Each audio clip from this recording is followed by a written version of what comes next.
I am going to exercise a prerogative and introduce another idea into the conversation. I hope you don't mind. I've changed the rules a little bit for this idea.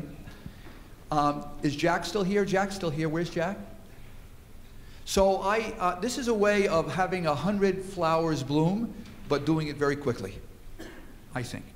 So here's the proposal, and this is a proposal that comes from Deborah Gump at the Committee of Concerned Journalists. She and I have been talking about this for the past 10 days.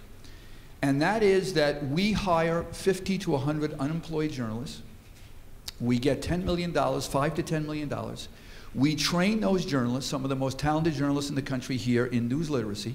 We partner with 25 universities who will accept 2 of those people to teach news literacy beginning next year. And we start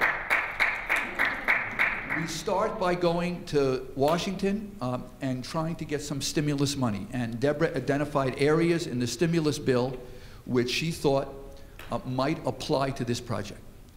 And we go to some funders and ask them if they will match that money or help jumpstart this process.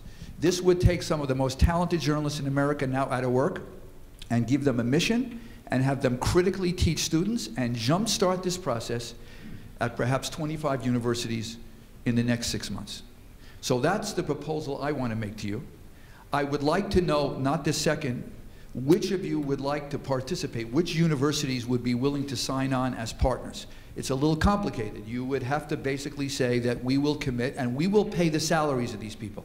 Okay, we'll take care of that. The Center on News Literacy would apply for the grant, pay for these people.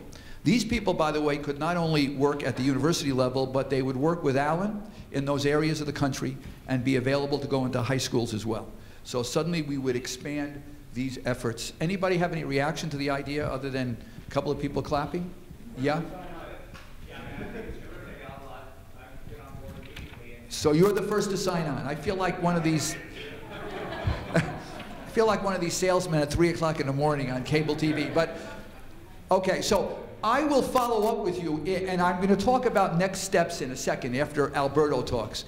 And as part of the next steps, I will tell you what I think I need from you if you want to be part, because to get this stimulus money, we're going to have to put in an application by April 30th. And we're also going to go to Ford. I've talked to Ford about this idea.